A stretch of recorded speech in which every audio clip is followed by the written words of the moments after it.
Hey guys, welcome back.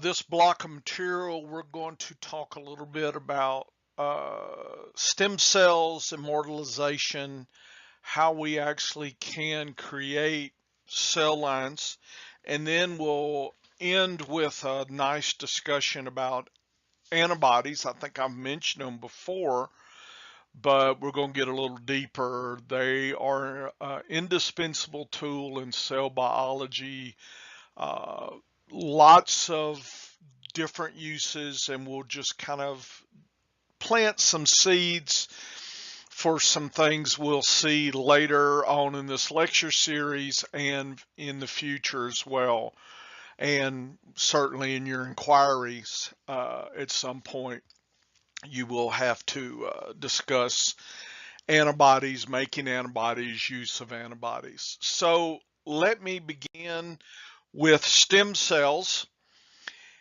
This is pluripotent stem cells. This is showing a diagram. And let's start with the fertilized egg. That's totipotent. That means that they have any possibility, any total possibility. Can be anything at that point. And this is from developmental biology.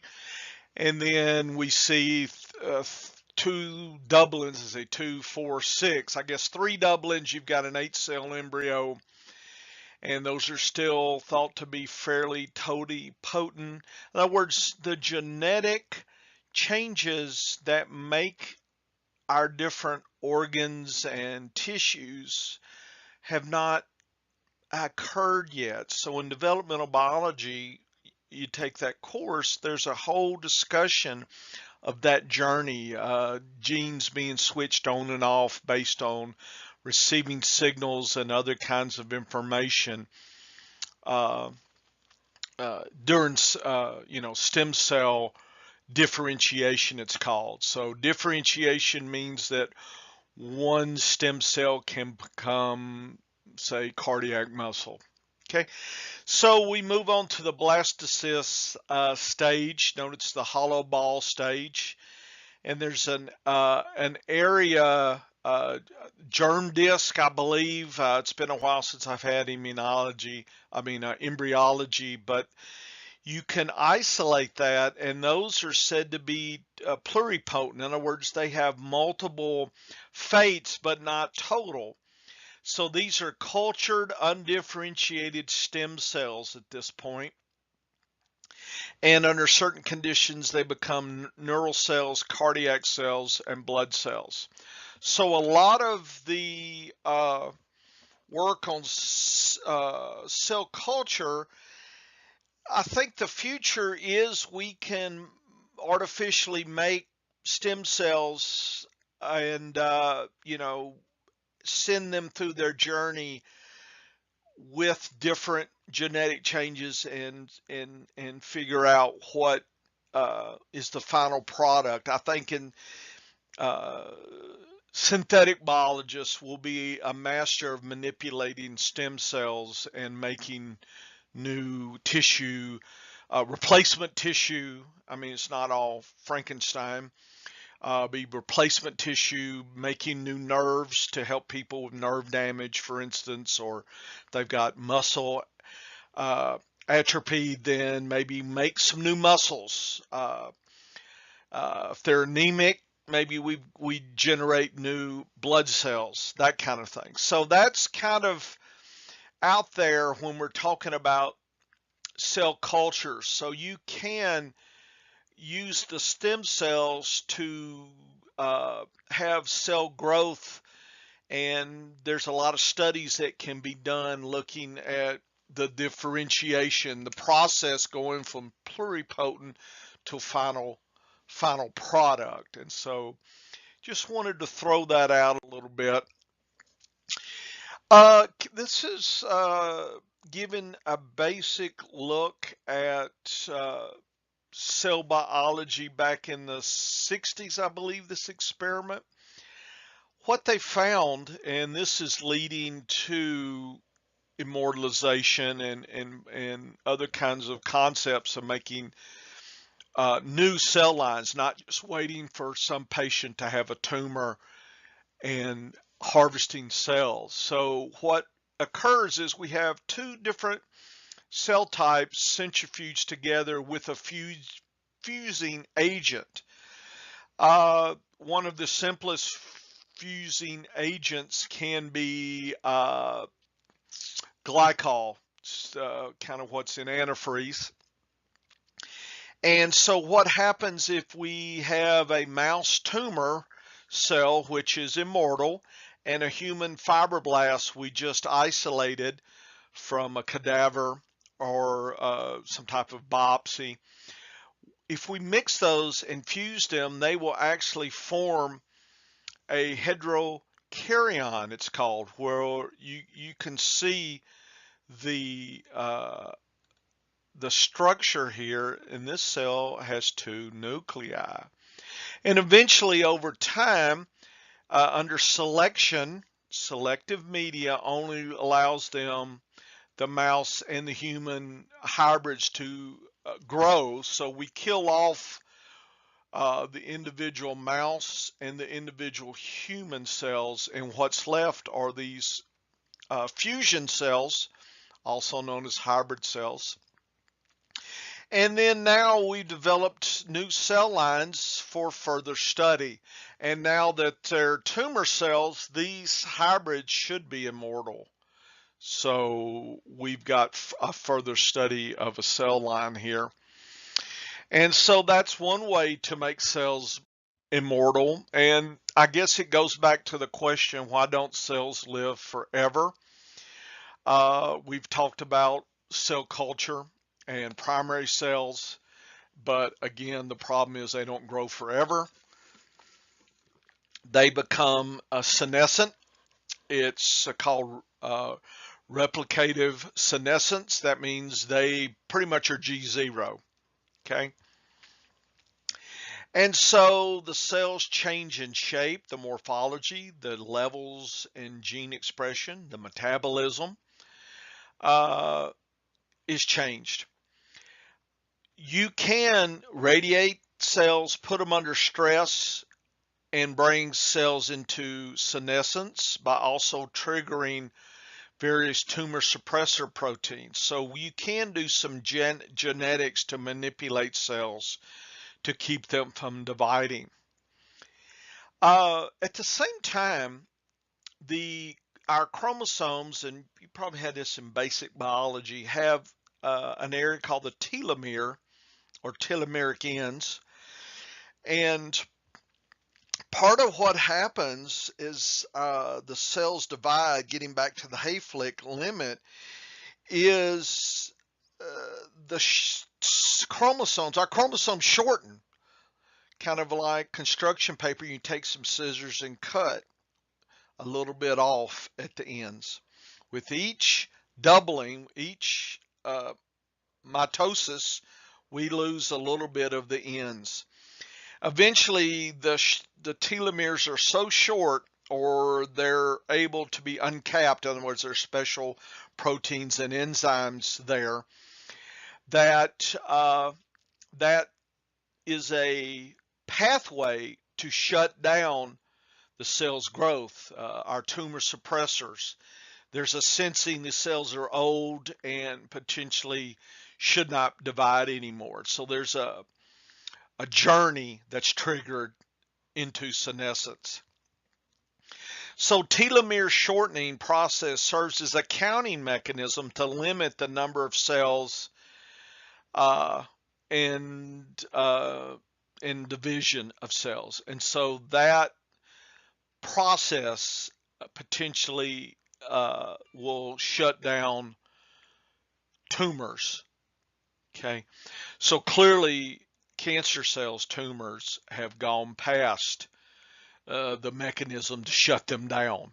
Okay, and there was a discussion about cloning, taking old chromosomes and putting them into an egg. And so what happens is you end up with cloned animals that have old DNA.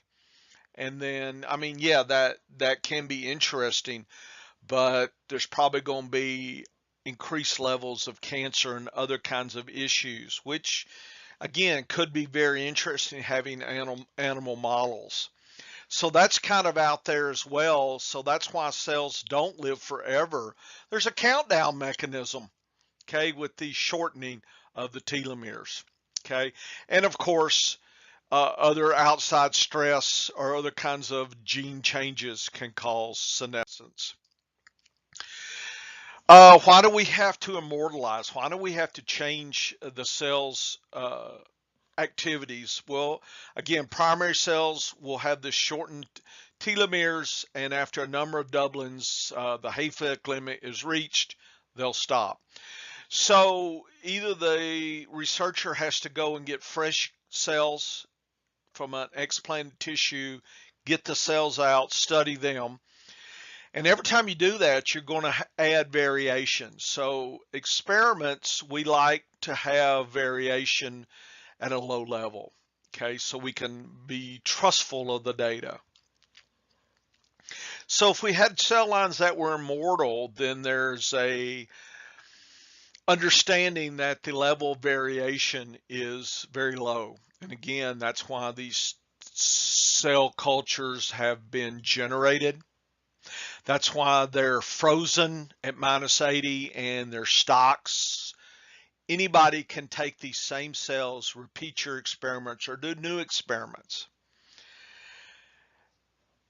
Cells that are spontaneously become immortal usually have unstable genotypes and lots of different changes. And so they're basically becoming precancerous or cancerous. And actually, if you've looked at the chromosome structure of cancer cells, the chromosomes look very different. It's hard to imagine life. Chromosomes are shortened, missing. There's been pieces put together. There's been pieces removed from our chromosomes. Extra copies of shortened chromosomes, shortened just chunks of chromosomal material. Very odd genetic structures. And this is getting back to personalized medicine. The every tumor is really specific to the individual. In other words, there's not a generic one size fits all. So I think in medicine, going to personalized cancer treatment is where things are leading, with bioinformatics and other studies leaving us there, right? So that's everything is getting to the person, not to the group. Okay, so all along they develop particular protocols that make cells immortal, but they want them to have the same genotype, and they want them to look as much like the tissue or organ where they came from. In other words, they want them, if you're going to study kidney cells, cell lines, you want them to look and have kidney proteins in them. Okay, so the further one gets away from that, the more stem cell, the more cancer-like a cell line is, and it's probably not useful to answer questions, say, about the kidney or the brain or liver at that point. So how can cells be made immortal?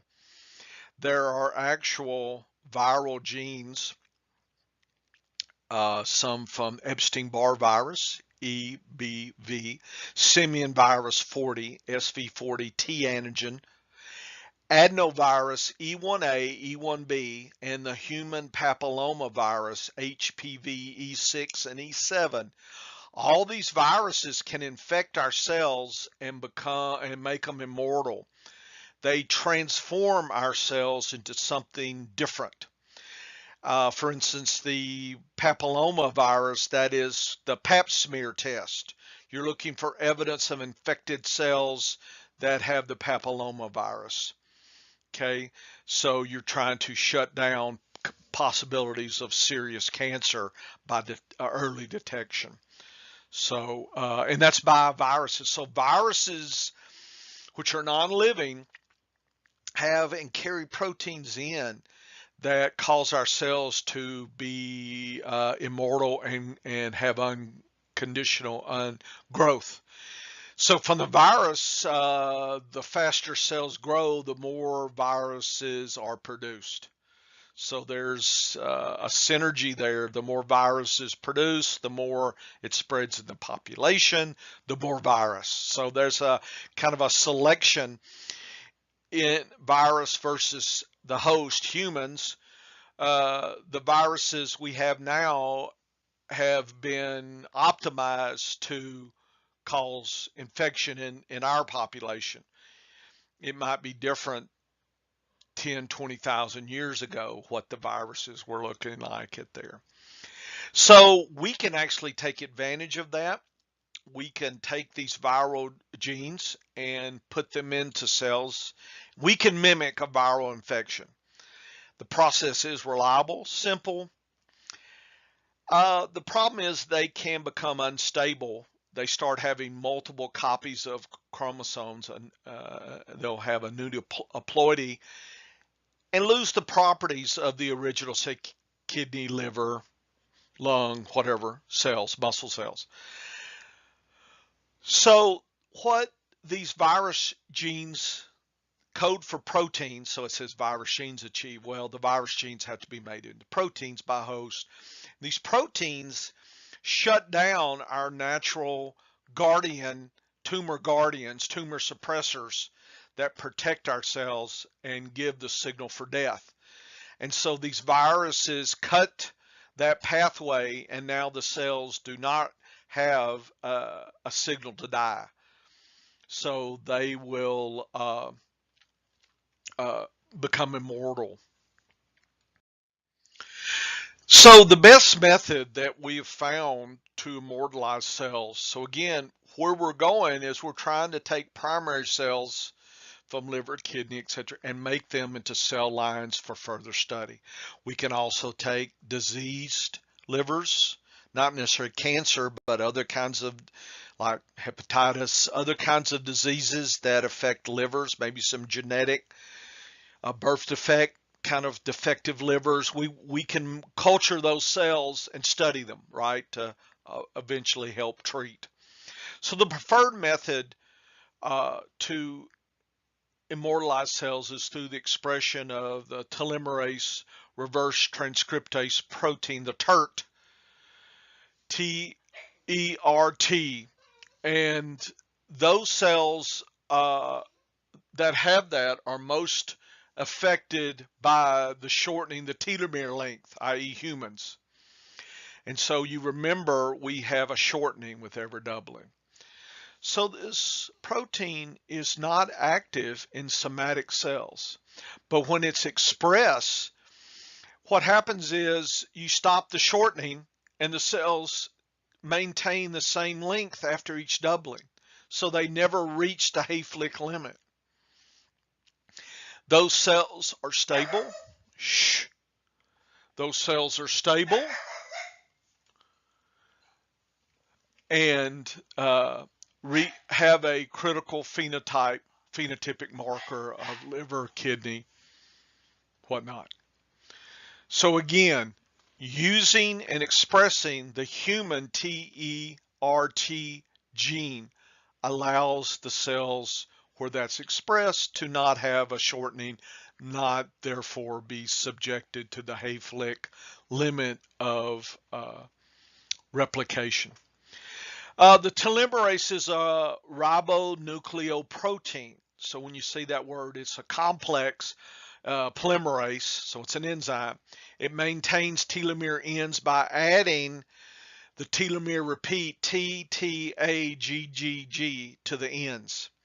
The enzymes is a protein with a reverse transcriptase, and it's an RNA component that serves as a template. So as the protein goes through mitosis and tries to shorten, this gene complex comes in with its RNA and replicates TTAGGG back to it. So it cuts it, but then it tapes it back by this TERT protein. It plays a role in, of course, cellular senescence. It's normally repressed because there's the Hayflick limit. And so if it's turned off, then it's shortened.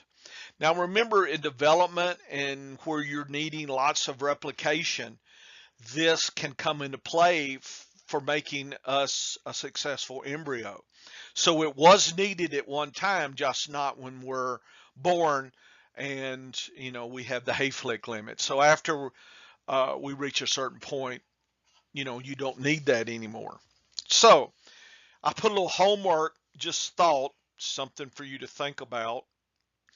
What is protein expression? Do you really understand that? Go back, and I know you talked about it in genetics. So just review about how we express the TERT protein gene in cells and how we would monitor that it actually worked. So by this technique, we're able to get cells that are immortal and have a stable genotype, and they keep the same proteins that were in the liver and the kidney. This is a table you don't have to memorize, just to let you know these are some common cell lines that you could order from the AT, boy, my A looks bad, T tissue culture type there. Okay, just wanted to show you different cells people use.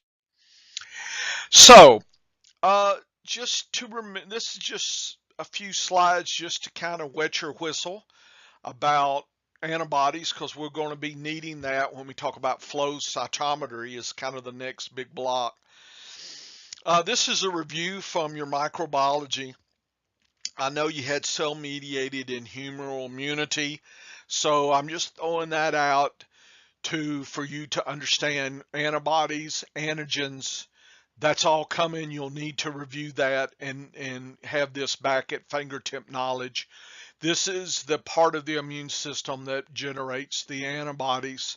So again, I know this is review, but I just wanted you guys, these are from B cells and so forth. So that was the whole point of that slide here, just a little bit. By the way, there are software that can analyze any protein if you ever need this inquiry, and they can take the protein and figure out areas that make it antigenic. In other words, where antibodies would be made to. In other words, what sticks to the surface, the kind of hydrophilic areas versus the enfolded hydrophobic areas.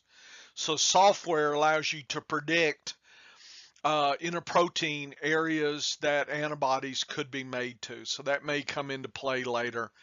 Just want to remind you from microbiology there. Here's our friend, the antibody. There are 5 types of antibodies. IG means immunoglobulin. Globulin's a protein, so an immune globulin G. There's also A, M, D, and E antibodies. E is our allergy problems. When allergies go bad, it's because of IgE antibodies. So we have A, M. A is the antibody that goes across in the colostrum from mom's milk to the baby and coats the baby's epithelial cells and gives you some innate protection early in right after birth.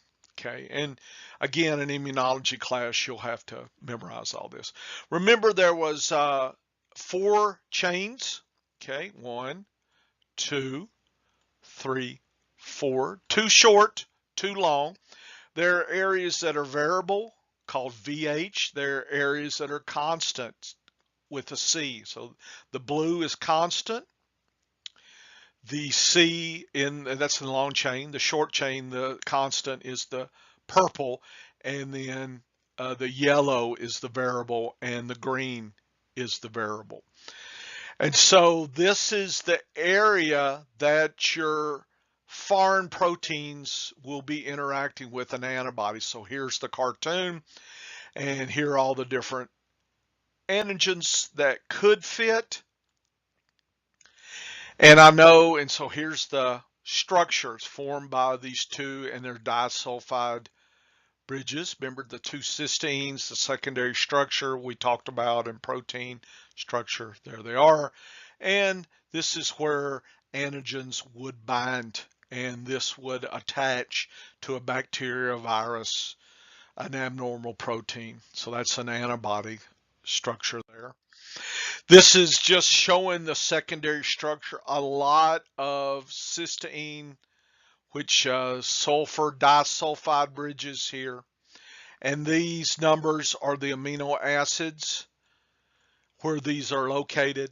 COH is a carbohydrate addition, so they're decorated with carbohydrates here.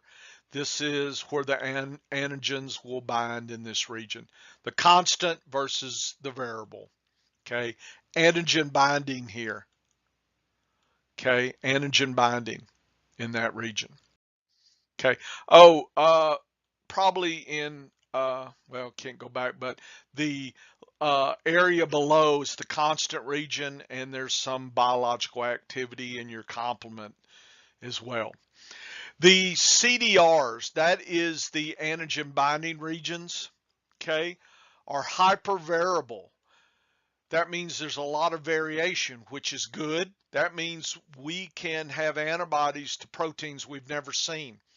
If they were not hypervariable, I think there's an R missing there.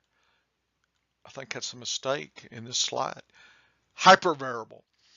So this is on the exit residue number from 0 to 120 amino acids, and this is the variation in all the antibodies studied, and this is the amount of variation. Notice the areas where antigen binding is associated in the, notice, variable domain of the heavy are here, and the variable light chain is 1, 2, 3. Notice the amount of antibodies are much higher. I mean, amino acids, silly John, amino acids, a lot of variation in what amino acids are there. That gives it the property of able to bind proteins we've never even seen before. So our immune system is so good, if a new disease comes along, there's going to be some of us that have the right combination. We will live through an apocalypse, right? There'll be a few of us that survive. Okay, may not be you or me, but somebody's going to carry on. So that's very interesting. There's software that allows you to see amino acids and variation. If you look at multiple proteins, you could generate these kind of plots as well. So here is our antigen, our foreign protein from a virus or a bacteria. And there are, say, this is just cartoon, 4 different epitopes. These are areas, multiple amino acids. So multiples, AA, could be 6, 7. I've seen as few as 6, probably maybe less, to larger amounts of amino acids. Boy, it's hard to draw. I need a drawing tablet, but I don't have the money right now, so UA needs to buy me a drawing tablet. Okay. So 6 or more amino acids are in these parts. So if you take the viral protein, put it into Mr. Mouse, and he's not happy, this is not good. See, he's angry. He's not happy. And of course, you isolate his spleen cells, or you isolate his white blood cells. That's the B cells. Remember, go back in his serum, not with the red blood cells gone.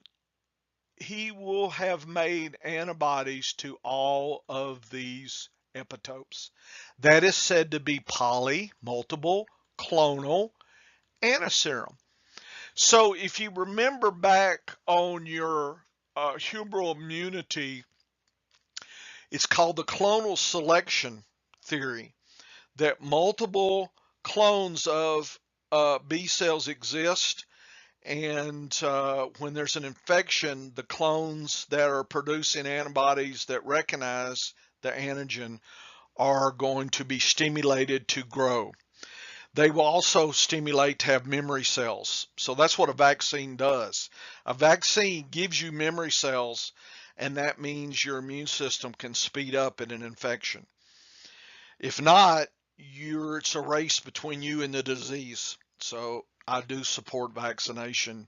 There are some rare situations. It's not, nothing's 100 safe. Just walk across the road enough times, you'll find it's not as safe as you think. Okay. So, lightning strikes. I mean, things happen. But people die of heart attack and cancer a lot more than getting eaten by a shark. Okay. So, but what you read on TV, what you're scared of, you're scared of the shark or an alligator. Okay. So polyclonal means there are multiple B cell clones in that serum, and there are antibodies to all four. It's called polyclonal. There's another type of antibody called monoclonal. So it's one epitope recognized. So how do we make a monoclonal? We isolate the spleen cells. That's where the B cells hang out. And they're called plasma cells. That's the final B cells that are differentiated and are making 1, 2, 3, or 4 of the epitope antibodies. You mix them, you fuse them, remember the heterokaryon with melanoma cells, we hybridize or fuse, and now we make hybridoma cells. These are B cells that are now made cancerous. And so now they're immortal. And then you separate these 4 B cells, grow them up, and each one is a monoclonal in the sense it only makes one antibody to one of the 4. So this is very specific. So binding wise, not every antibody binds at the same level of grip, right? Like a handshake. Some people don't handshake hard, others do. So you will have all 4 in different test tubes, and you could test for which one's better at binding the foreign antigen. So if this is a new virus in the blood supply, you could use whichever one was binding better to screen a donor's blood and eliminate them from the blood supply, that person and their blood. You don't want it to contaminate and get viruses in. Okay. So that's polyclonal versus monoclonal. Well, it turns out in cell biology, we have great use for these. Okay. We turn them to our use, and we'll talk about that later, and it's coming in the next block. So monoclonals, this is just showing how we do it. And this was originally by these 2 professors. Okay, and it showed how they made that. Now, cartoon wise, it takes about 3 months. Maybe you speeded it up since the last time I did it. It's been a long time. But you have to grow all those clones. You have to feed them. You have to test them. It takes a while and money. Polyclonal is a lot simpler. About $800 to get polyclonal serum. Thousands of dollars to get monoclonal. But the good news, there are companies that will have a panel of monoclonal to any human disease, bacteria, or virus. And then you could study that. You can order that from antibody panels, and they will send you the hybridoma clones that are frozen at -80. You grow them back up in cell culture, and they will secrete the antibodies that you can harvest. And so you could have as much antibodies you want. So that's why they charge you a lot of money, because they know you're going to share it with everybody in the clinic there. So it costs them a lot of money. They're going to charge you a lot. So this is just a cartoon to remind you a little bit more in depth about making antibodies here. Here's our mouse with antigen X, and it's from the spleen cells. And usually they'll die, so you won't, again, unless you make them mortal, they're going to die. There's the Hayflick limit. Yeah, they can make a little bit of antibody. It's not going to be enough for you to use. So here is the mutant cell line, tumor, and then there's the fusion. And then these are the hybridomas you select. Notice the ones that didn't fuse are dead. You select, and maybe this clone is the one that has the anti-X. You grow that up, and then you take those cells and you grow them in a giant flask. Here's the flask. Okay. And now you can take some of this and freeze at -80 forever and ever. -80 here. Okay. -80 degrees C. It's a poor 0, isn't it? And a poor 8. There it is. And then you could have antibodies for you to test on the presence. You could look at patient sample. Who's got the new zombie virus? Well, you could test 96 patients at a time. And you can freeze them. Here's our cryo vials as well. Okay. So in cell biology, we can do a magical thing called labeling antibodies. We can put a specific chemical tag, enzyme, or other chemical to the antibody, and we attach it to the constant region, not to the variable region where it attaches, and that allows for isolation, detection, and purification of any protein. So now we can use antibodies to purify a protein that the antibody recognizes. So in an infected cell line culture, we could take a labeled antibody and see if that protein is being expressed. In other words, is it infected? There are techniques known as Western blots, ELISAs. We'll talk about FACS and flow cytometry, immunohistochemistry, and immunofluorescence. All these techniques we will know soon. Just wanted to introduce it to you. These labeled antibodies can isolate and purify one protein from a mix of hundreds.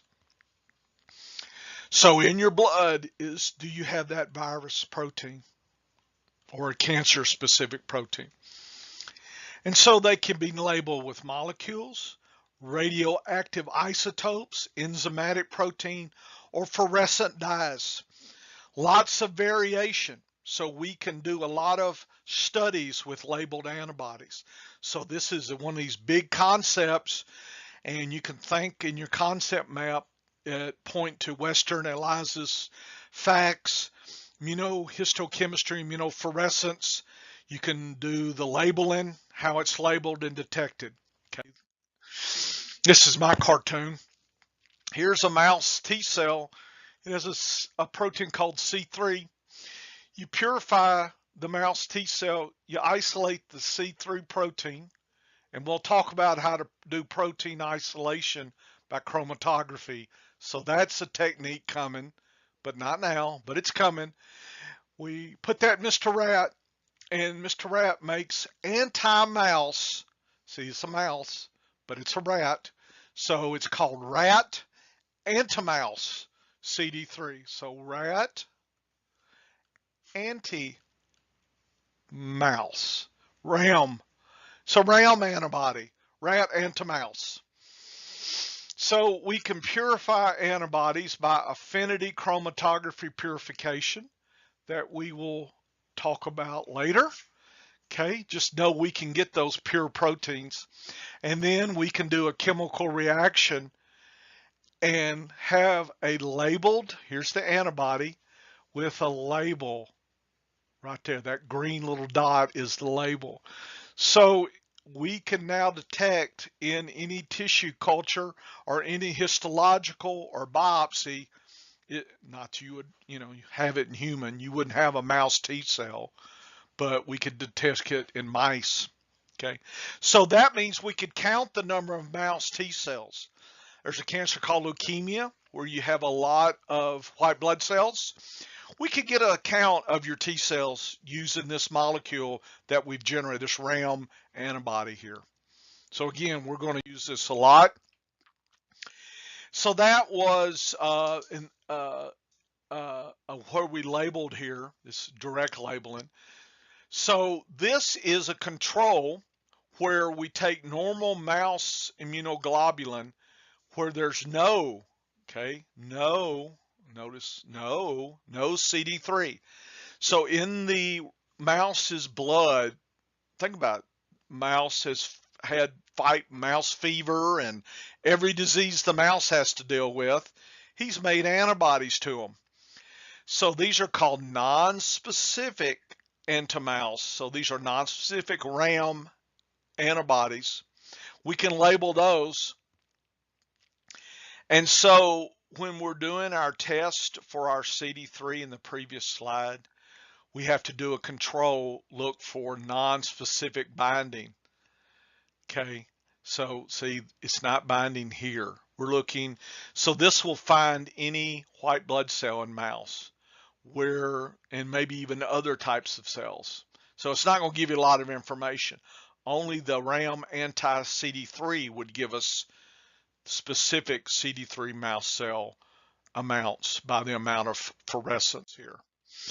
So here's direct labeling where you label the antibody directly.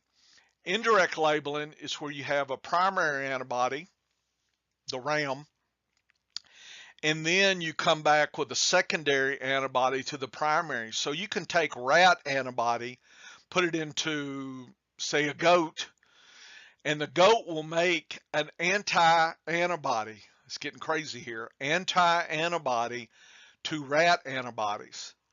And if you label those, then that's called indirect labeling. You're saying, well, why do indirect? Notice the amount of fluorescence here, 3. How much here? 1. Faster and cheaper, but 3 times the signal here. And if your lab uses lots of different rat antibodies, this anti-rat antibody can be still used. Whereas here, each antibody has to be labeled. So it's a little cheaper and higher level of signal in your sample. This just shows the wavelength of the different fluorochrome. That was the green molecule I was showing you about. Here is some of the red molecules, laser red, PERC, APES, PC. Here's a yellow. So you hit at a wavelength and it releases energy in these wavelengths, and that's how we detect it. So we have various filters to detect the wavelengths coming off. See the wavelengths here. So we can label antibodies with different labels. So you're saying you could do 2? Yes. It's called double immunolabeling. We can have protein 1 with green, protein 2 with red, and ask, are these proteins together? So in your inquiries, if you ask questions, are these 2 proteins in the same position, you could take antibodies to one with green, antibodies to the second red, and if they overlap, the wavelength would be yellow. If they don't overlap, it'd be green or red. So you can determine overlap that way. So monoclonals can be used for test. Do you have this disease? Have you had this disease? Are you pregnant? In the old days, they had to use the rabbit method. They injected into the rabbit and the rabbit died, and that means you're pregnant. So a lot of people, there's an Aerosmith song, talk about the rabbit died. Back in the 70s and 60s, we didn't have antibody-specific test or test strips for pregnancy. A rabbit actually had to die. So that was back in the old days. So if you hear an old Aerosmith song about the rabbit died, that's what he's referring to. Imaging. Are there cancer-specific proteins? Yes, they are. And you can detect them on, pathologists can detect them. Yeah, we did this weird lump and it has tumor antigens, cancer proteins on its surface. Not good. Immunotoxins. We can take an antibody, hook it with a toxin, and if the antibody binds to a cell, it will deliver the toxin and kill the cell. You're saying, oh, well, we should be able to kill cancer cells. Well, trick is sometimes when we say tumor antigens, it means it's just a lot, high level, but some of the normal have a little level. So you'll get some toxicity. You'll kill normal as well as cancer. Antibodies to the blood can actually find bacteria, viruses, complex with them, and other immune cells can destroy them. So they're kind of a flag saying, look what I just found to the rest of the immune cells. Okay, so those are some properties. Not that we're to this point yet, but we will talk about advantages and disadvantages of poly and monoclonal here. And here's just a cell to do that. Just again, we'll come back to this later. This is a process called immunoprecipitation. This is the process how we pure a pure protein with an antibody out of a mix. It's called immunoprecipitation. You can go through this. We will come back to this later. I just wanted to introduce you. And this is some company have a immunoprecipitation kit, and they're just, this is their advertisement to have, you know, it 100% works, and that's not necessarily true. The little blue dot is the protein you're looking for. You can look through that, but we will come back to that. And we will talk down the road about Western blotting, how we can take all the proteins, electrophoresis them, blot them, if you know what those are. If not, we'll go back into that and use primary and secondary antibody and find is that protein in that cell. If it is found by the antibody sandwich, that's called a sandwich, then we find it. Hey, shh, quit barking. We also have ELISA test, sandwich, and competitive ELISA, and we'll go into more detail about that. I just wanted these cartoons just for you to start thinking about some of these other techniques. Shh, hey, quit barking. Shh. Okay, so, hey. And here is the immunohistochemistry. Hey, quit. Come here. Let me pet you if you're going to bark. Okay, here we go. So it's called immunohistochemistry, where you use an antibody to detect, say, tumor antigens in a biopsy. And they're showing the sandwich technique, and there's a label of some type that's detected in your biopsy. And this is what it might look like. You can stain a tissue, and brown color is positive for whatever they're looking for. Looks like it's anti-desmoglein antibody. I don't know what that is, but in tonsil tissue, don't know what it is, but there it is. And so this is control, and this is using the antibody, and they can see this protein. Okay, so that's how we can use that in histology. Okay, that's my 10-cent tour of antibodies, immortal cells. Enjoy.